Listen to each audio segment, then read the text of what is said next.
Hey, real quick, what's your names again? Huh? Ahari, what's your name? Rory? I can't hear you. Say it again. Corey? I got you. Do y'all play any sports? Basketball. Y'all hoop. Y'all hoop. I used to hoop. Who made basketball? You don't know? You know who made basketball? Okay. There's a guy, right? It's Edomite. He's a white man, according to the Bible. He looks sort of like this image, right? His name was James, right? Naismith. He started basketball, right? It's a white man. Now, question for y'all. Y'all like basketball, right? A lot of us did as kids.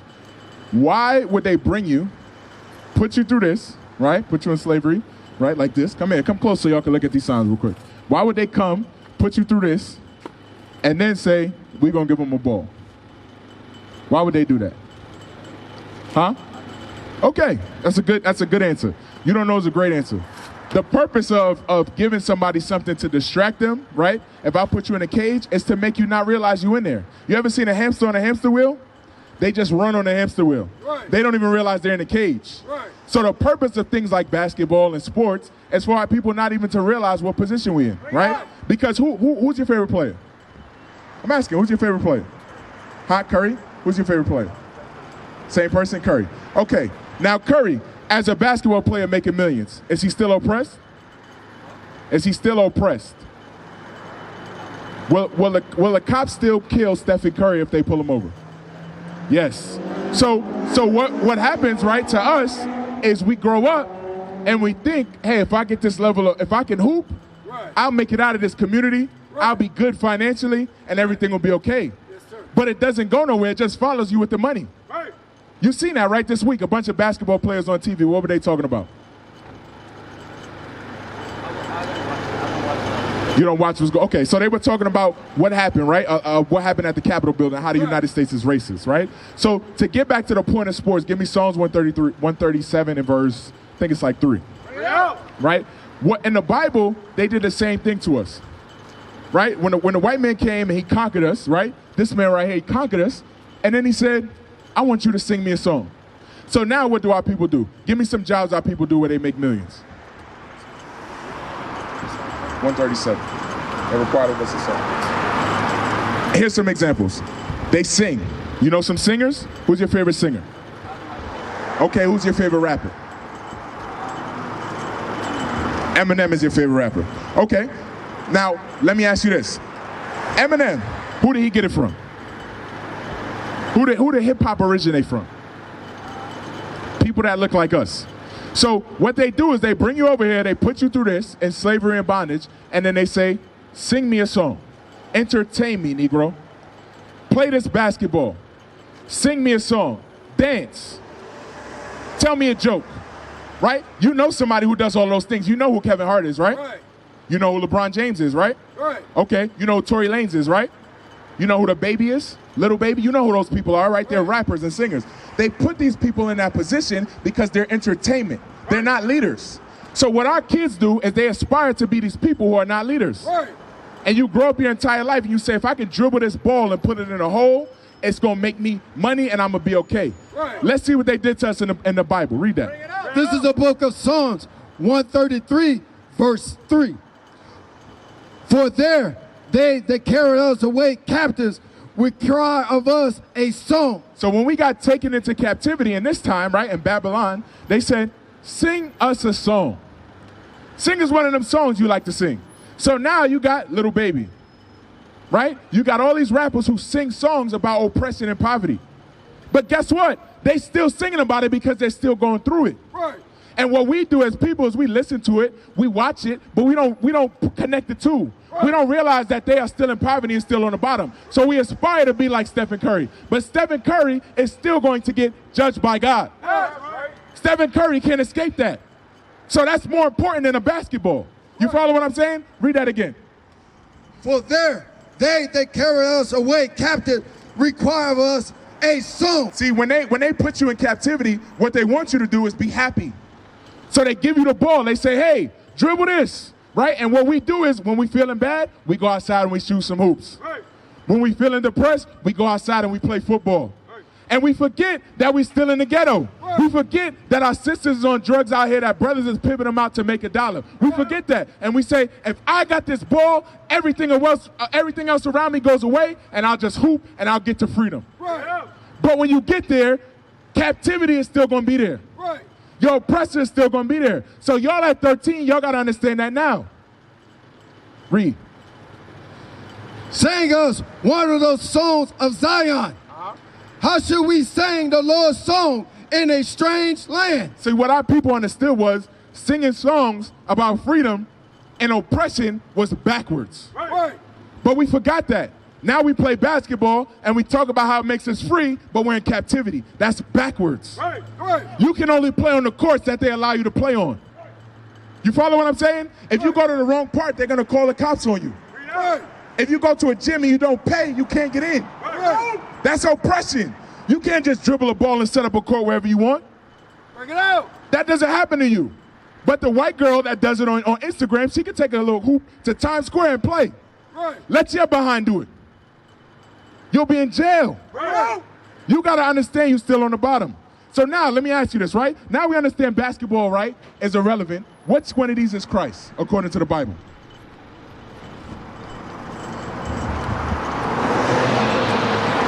You say you never really looked at the Bible. Okay, that's a fair answer. Do you know? All right, let's figure out. This is the book of Revelation, chapter 1, verse 14. Start at 1. Verse 1, the revelation of Jesus Christ. So now the Bible is going to reveal to you what Jesus Christ looks like. And this is important, right? Because I'm going to tie it back to basketball and how it messes our head up, right? So listen to me. Read that. Which God gave unto him to show unto his servants things which must shortly come to pass. So John, he was shown what Christ would look like. So Christ came to him. So we're going to see what he looked like. Start at verse 13. Verse 13. And in the midst of the 7 candlesticks. So which one of these images has 7 candlesticks behind it? Which one? This one? Which one? This one or this one? Which one has 7? So that one, right? Okay, it's very important. Watch. Read. One like unto the Son of Man, clothed with a garment down to the foot. So Christ, first thing I want y'all to realize is people are going to tell you Christ didn't have a body. In order for you to have a garment on, what must you have? Bring it out. You got to have a body, right? You got to have arms to hold up the garment. So Christ had a body. That's important for you to know at this age because a lot of 13-year-olds don't know what Christ looks like. Read. And guard by the pass with a golden girdle. Verse 14. His head and his hairs was white like wool. So like my brother right here, the hairs on his head was white and the hairs on his beard was white. That's what it's saying. And it was like wool. What texture of hair do you all have? Yeah. Is it stringy like this guy? Is your hair like that when you comb it out? What is it like? It's like wool, right? That's the texture of your hair. Read. His head and his hairs was white like wool, as white as snow. And his eyes was as a flame of fire, and his feet like unto fine brass. Now, if you take a penny out, right, what does a penny look like? What color? Closer to this guy? Looks like that guy, right? Huh? Kind of. So a penny looks like this guy. Like the white guy. No, what does a penny look like? No, what color is it? Hold your hand out for me. Is a penny closer to that skin color or flip your hand over? Or that skin color? Brown, right? So a penny will be brown. Brass is brown. You with me? Read that again. And his feet like unto fine brass. So Christ had brown feet. You with me? So what color are your feet? Why? Why are your feet brown? Because it matches the rest of your body. That's why, right? That's right. If you had white feet one morning, what would you say?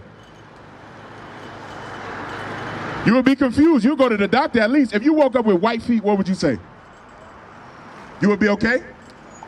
What would you say? You can have a conversation with me. I'm just asking you. If you woke up and you looked at the end of the bed and your feet were white as these paper, would you just walk around like it was regular? Huh? You would ask for the doctor or something, right? So Christ's feet matched his body. You follow what I'm saying? Just like your feet match your body. Read. As if they burned in a furnace. So they were so black as if they burned in a furnace. You follow what I'm saying? So they weren't just regular brown. They were dark, dark brown. Christ was blue-black according to the Bible. Read. And his voice as the sound of many waters. And he spoke loudly and powerfully. Now, why does that matter? Why does that matter? Let me ask you, why does that matter? You don't know. Okay, remember, now let's take it back to basketball. Who gave you a basketball? Was it Christ? A black man gave you a basketball. A white man gave you a basketball. So, that white man gives you a basketball. He also did this to you, right? He did this to you, right? He put you in captivity, and now you listen to him. Now you do what he tells you to do. Right. Would you do that if you knew everybody in the Bible looked like this? Would you do that? Or would you say, maybe he's trying to set us up again? Right. If I slapped you, right, and then I come back and raise my hand again, are you going to let me raise my hand? You're going to step back. Right. But what happens to us, right, especially as children, you don't understand who your enemy is. Right. So you're fine with taking a basketball from the man that oppressed you. Right. Because you don't know who he is. You don't understand. The same one that put you on the bottom tells you, guess what? It's going to be all right. Just dribble this, and I'll put you in the Hall of Fame. Right. Entertain me, and I'll put you in the Hall of Fame. Right. And that comes from you seeing this as a child. You seen this as a kid, right? This was on the church walls. Your mom probably forced you to go. You probably didn't want to get dressed. You wake up in the morning, you're like, I'm not trying to go, Mom. Mom would say, get dressed. We going here to see white Jesus. Right? And then you went up in there, and then you was praying to this. And then when the white man rolls the basketball out, you say, that's God. That's right. That's God. I've seen him since I was a child. That's God. I got to do what he says. If I don't, then I'm going to be like these other Negroes around here. Right. My mama taught me to listen to white Jesus. Right. And that's how you grow up. You don't understand who's ruling over you. Right. You're 13 and you don't understand. You have no idea. Right. The people that are ruling over you hate you. Right. They will use your limbs and your body and put clothes on you and use you for profit and then throw you away. Right. They'll let you play until you can't walk anymore. Right. But they do not care about your people. Leviticus 26 and 14. Bring it out. You got to realize what position you in, man. At 13, you got an opportunity to understand where you are in life, to understand who you're really dealing with. You're dealing with somebody who puts you in a cage and gives you a hamster wheel. Read. This is the book of Leviticus, chapter 26 and 14. But if ye would not hearken unto me and would not do all these commandments. So God said, if you didn't listen to me and didn't do my commandments, watch this. Verse 15. And if you should despise my statute, or if your soul abhor my judgment, so that ye would not do all my commandment, but that you break my covenant, I also would do this unto you. So God said, if you didn't listen to me, I'm going to do something to you. Right? That's what the brother's been going through. Now I'm going to show you an example of one of the things he went through. Because we think basketball is just like, oh, they just gave us a basketball. That was intentional. It was intentional to take the white players, put them in the back and let them shoot threes, and they can walk fine when they get older, and then take the Negro and throw him out in the front and damage his body and make profit off of him. Right. That is intentional. You got to understand that. That's on purpose.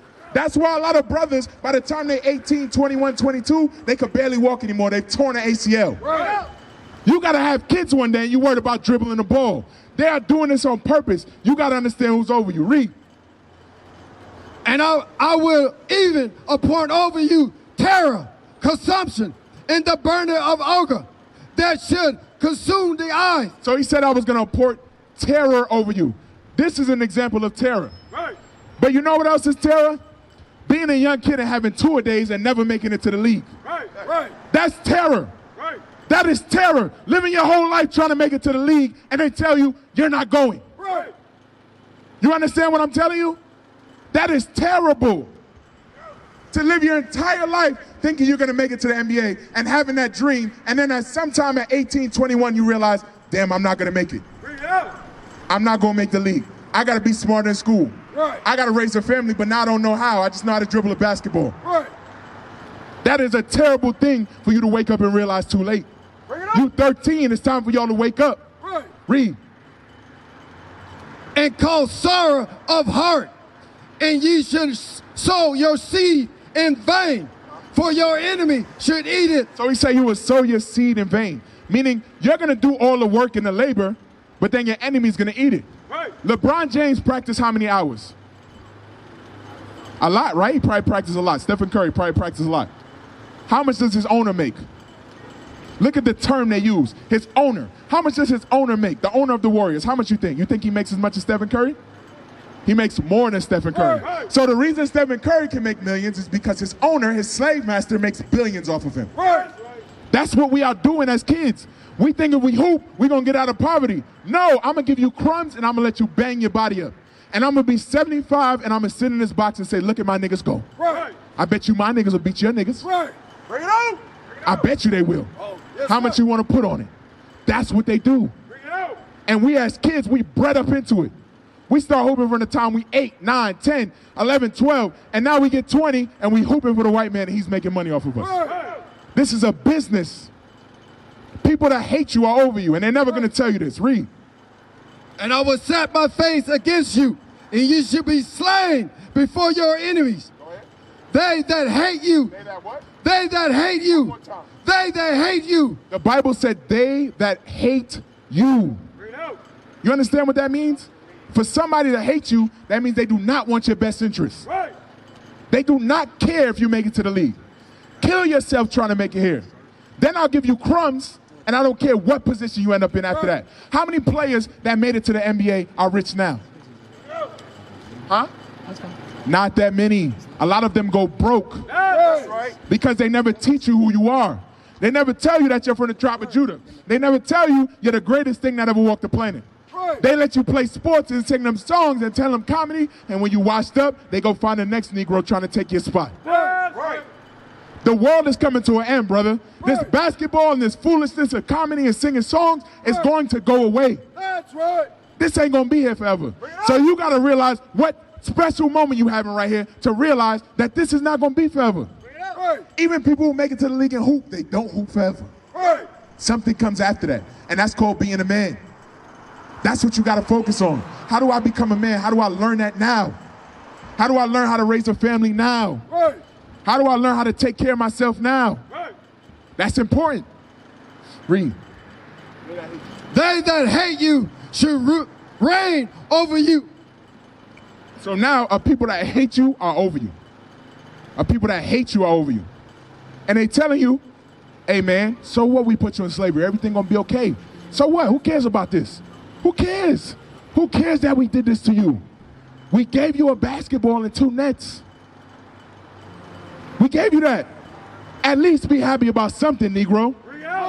Be happy about something. Don't be angry all your life. That's the past. Dribble this ball. You understand? That's what they are doing to you. If I killed your mother, would you forgive me? So why do you forgive your oppressor and play basketball and forget about that? Bring it out. Bring it out. You see the problem? You have forgotten about who killed your mother. You forgot who killed your grandmother. Right. You forgot who killed your great-grandmother. You forgot. You got to remember who did that to you and stop dribbling this ball like it's going to be okay. There's more important things for y'all to be worried about. And I'm telling you because nobody's going to tell you. I played varsity basketball. I did that. But guess what? It didn't stop this. It didn't stop this. That brother played college football. It did not stop this. You understand? You got to wake up and realize it now. Because regardless of if you make it to the league or not, your people are still going to be in this position. That's right. Bring it out. Read that. Leviticus 26 and 17. Leviticus 26 and verse 17. And I will set my face against you, and ye shall be slain before your enemies. They that hate you shall reign over you, and ye shall flee when none pursueth. So the Bible says you were going to run away when nobody was chasing you. You know why? Because you still have that spirit on you of being afraid of your oppressor here today. If the cops were to pull up right here, right now, you would say I wasn't with them and walk down the block. Wouldn't you? If the cops came right now, you would stay here with us? Huh? You would leave? You wouldn't stay. You would stay. Okay. I'm going to hear you. But the Bible is telling you that our people flee from the people that are over them. You follow what I'm saying? And that's where we find ourselves because we worried about the wrong things. Your people are going through poverty over here. People are selling drugs over here. They are getting oppressed. Sisters in there selling their body, young man. That's what's happening in our community. But we believe that if we dribble a basketball, it's going to go away. How many people have been rich in our community and nothing has changed. You see what I'm saying? Nothing has changed. There's been a bunch of people who have made money. There have been Michael Jordans, LeBron James, Madam C.J. Walkers. You ever heard of her? She was the first millionaire, first black millionaire. She was rich. Long before you ever heard about LeBron or Kobe. Rich. Her $1 million was more than their millions now. And we are still in poverty. You've heard of Oprah?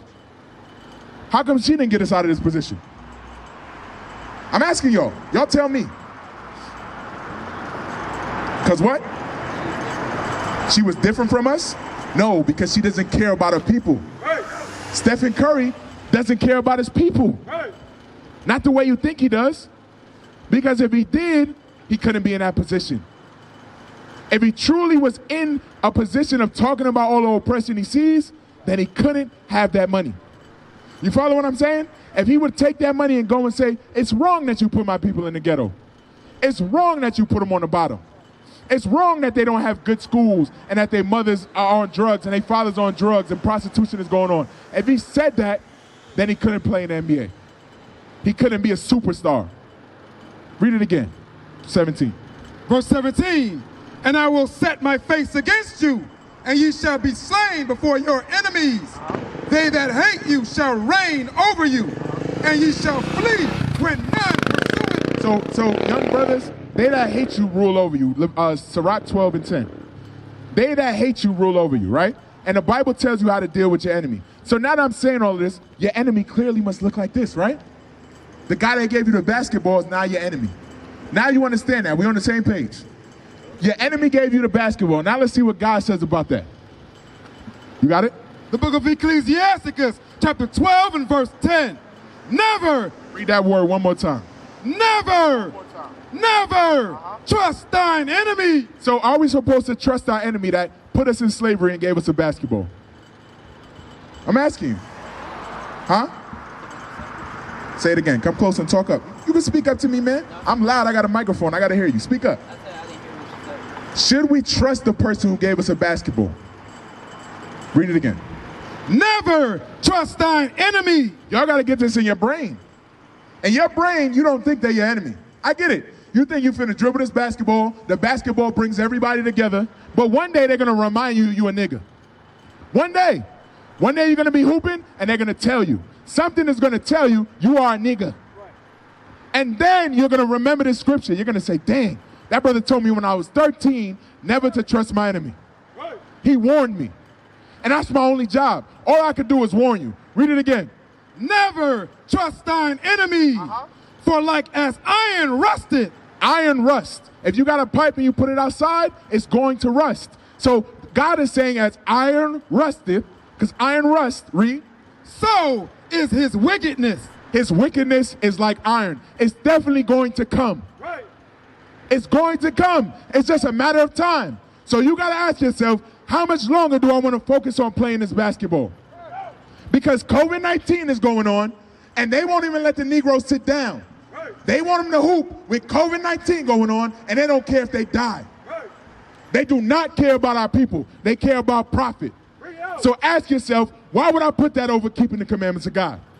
Why would I put that over a black Christ when my mom was telling me this is Christ, and I don't know this is what Christ really looks like? Why would I put a ball over that? Why would I? Because I'm destroyed. I don't know who my enemy is. And now that you know, you got to realize he doesn't give a damn about your health and safety. Read it again. Never trust thine enemy. For like as iron rusteth, so is his wickedness. Though he humble himself. So the Bible says, though he come to you and said, man, just hoop. Just hoop. If you keep practicing with me, you're going to make it to the league. That's humbling himself. He talks nice to you, right? He gives you pizza, right? If you win a game, takes you out to get pizza, gives you prizes. Read. And go crouching, yet take good heed. The Bible says, yet take good heed. Pay attention. Pay attention.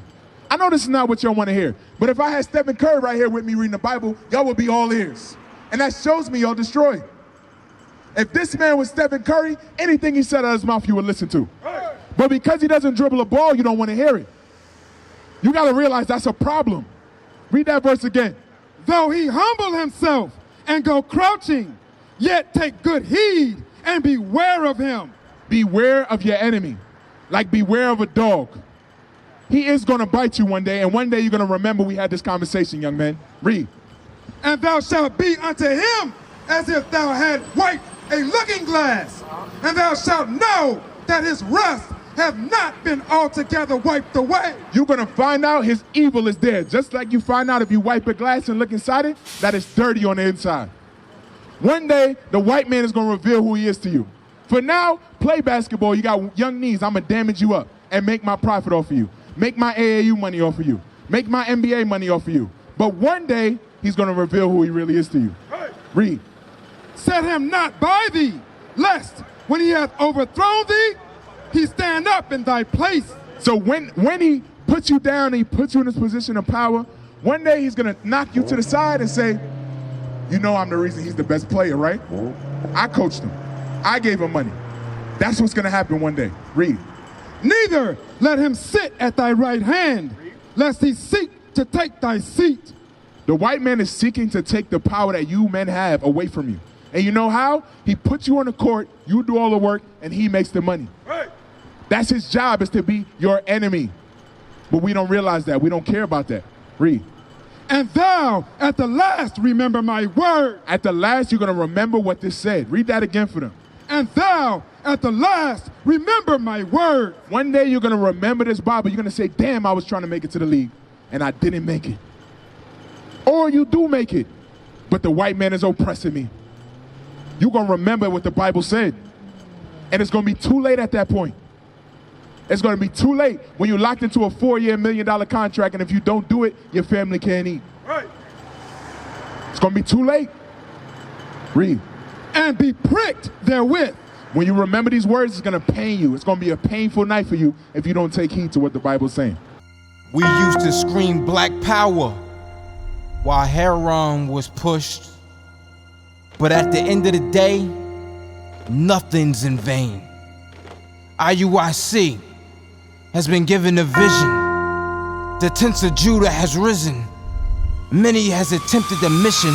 Minor murmuring, omitting, and missing the mark. Just reading that he had the flame of fire in his eyes gave us the spark. We on Paul's mission. We out on the road, purple and gold.